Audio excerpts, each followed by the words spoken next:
وين يمضنا يا ليلكين بكرنتي وناكسن هدي aan wada xusuusanahay ama qof kasto wadaniga haduu u fiirsado marka uu waraaqo rasmi ah xafiis dawladeed ka baxdo ama waraaqaha uu ku dhoofo oo kamid yahay passport iyo wixii kale lamidaba waxa ku taala sumad qaran oo ka kooban in laba golxad oo kala jeeda gaashaan dhaxda u yaala iyo caleen ku hareeraysan oo inta meel la isku geeyo noqotay shaabad ama sumadii qaranka haddii aan taariikhda dib u raacno halkay ka timid sumadaasi goorma ayay samaysantay ayaase in sameeyay oo qaban qaabiyay kana fikiray inay saas u dhacaan runaantii dad fara badan waxa laga yaabaa inaan ogeyn sababtuna waxa ay tahay laga mahadlin intaasi dalkeenu gobonimadiisa u haysteen waxaana runaantii marka loo dhaba galo shakhsiga wadaniga ee sameeyay la yiraahdana xasan roob la qayaad عصر رب لقياد وحا ودهشay sanadku markii uu ahaa 1937 waxaana ku dhashay magaalada Dakhil waxaana uu kamid ahaa muwaadiniintii ugu horreeyay ee iyagu ka dhidhiyay gumaysiga hubkana qaatay ee yiri waxa aan ka xoreynaa dalka hubkaas waxaan ku xoreynaa dalka iyaga hooyo waxaana uu kamid noqday in jabhadii FLCS waxaana intii uu joogay laajinimada ugu maqnaa dalkaas Soomaaliya xasan rooble uu ka fikiray astaan ama sumad uu sameeyo ciidamadii jabhada waxa taasi ay dhalisay fikradan noqon doonta marka dambe in sumada qaran waxa hadaba amoortaasi markii uu xasan qabiya iyadoo qolbasiida faqiya tiray waxa ay noqotay kama dambeyntii in amoortaasi la horkeeno gudiyo in ciidamadaasi ka kooban oo iyagu ka fikira bal sidii astaan qaran ay u yeelan lahaayeen nasiib wanaag waxa soo gaaray waqtiyowgii dalkeena gobonimadiisa laga wada hadlayay waxa taasina ay dhalisay in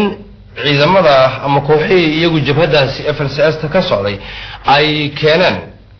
golihii wada hadaladii kama dambeynta ahaa ee dalkeena gobonimadiisa lagu ambaqaaday in astaantaasi sumadaasi qaranna ay keenaan oo iyadu ay noqotay mid iyadu halkaas lagu soo xulay ka dambo markii uu xoogaa dhafaqyatir lagu soo sameeyay xasan rooble waxa amuurtaasi aan ka wareysanay in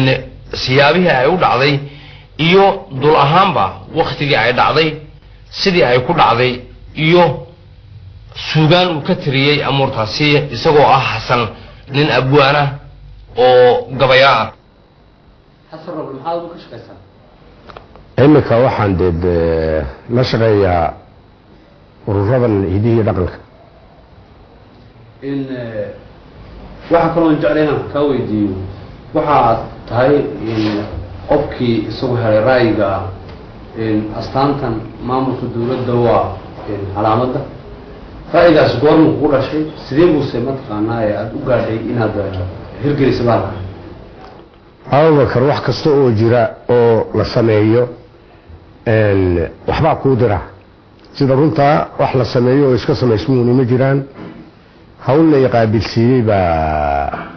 oo la xisaaray oo hawl ciidan ahayd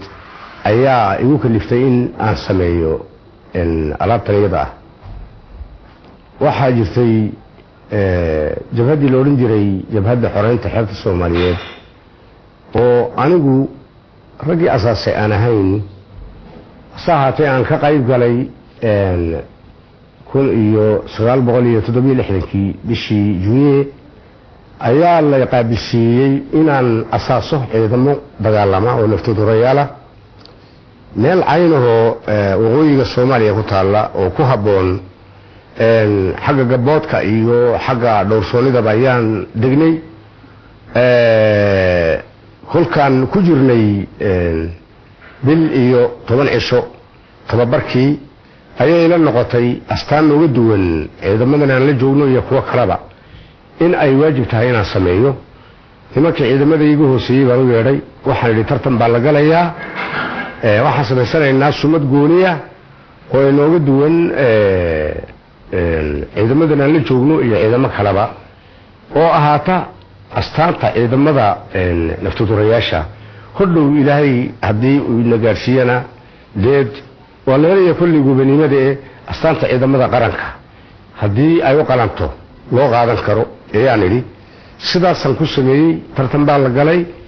aniga la afar ayaan soo sameynay taydii baa la qaatay sidana ma ahayn si ka duwan bay ahayd saasaan u sameeyay Abubakar geedi dheerna way soo qaadatay ma noo sheegi karaysaa haddaba noocii ugu horreeyay samaysay iyo sidii ay isku bedeshay sida aan kulkiiba ku iri nimankii aan ku amriyay arrintan amba anigu aan goostay waxaa jirta dawladaha Afrika in laba waran oo isweydaarsan iyo gaashaan ay badiyaaba samaystaan waxaan ku iri arrintan sameynayna waa astaan ciidan waa kow ha ahaatee mindaynu u horreeyo inayna noqon laba ta saddexaad Afrika gaashaankii waranka waan la wadaagnaa hase ahaatee habkooda loo sameynay maayo golxad oo ayna naleeyahayn baa ku jiraya nin walba sida ay kula tahay sameey marka kolkii u horeysay anigu waxaan sameeyay bal waran iyo gaashaan xagga sare ah oo laba golxad oo isweydaarsan ay gaashaanka dul yihiin taas ay ugu horeysay wayna noqon weyday waxaan sameeyay haddana warankii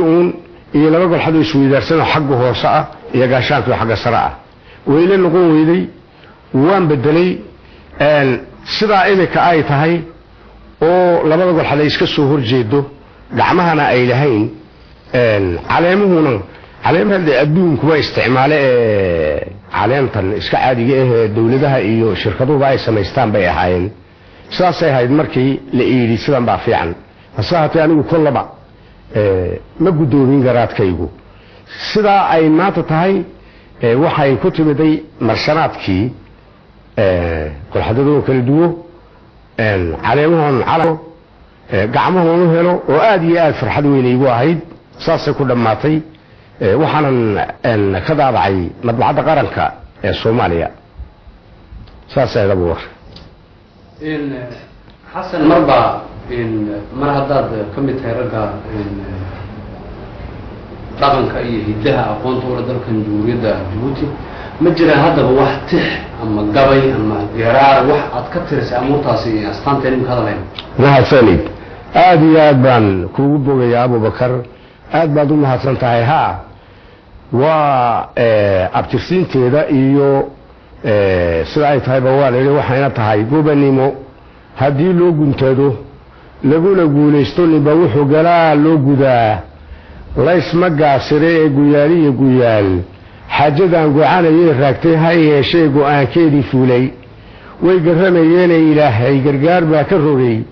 jibishi saarnayda sheekadii galoo fowday ee laguna goohayay gidigeen dadweynow haddaan idin garwaaqsina gadhoorkeeda dhamma waa idinkii gaajada u qabay gaashaan gudnimadiida iyo gowga warangooya gacmaha iyo labada golxada midiba gees ee waa qalab inoo gaar ah oo nacab ka geegaaye guud iyo gudaba nabadgeliyadu waa guddoonkeena gaf cadaawa goortuu dhaco ee godoble loo geysto gaadmo iyo gaas waa inaan wada gamuurnaaye xidigaa giigan xidigaa gardaadee ku sugan waranka guduudkiisu yahay geeridii guusha lagu gaadhay amba geesiyaalkii dhintiyo goboodii dhiiggeenna goobaabka gallad calanka oogeeda laga dheexay isku geyn alaab kala gediyan quruxna loo buuxo maangarab abaalkeed gayaa gobi ku faantaaye gad oqoon gundheer sheegatoo gamashiyeyn baale garaadkayga maskaxdaan godliyey gaaxdii laga maalay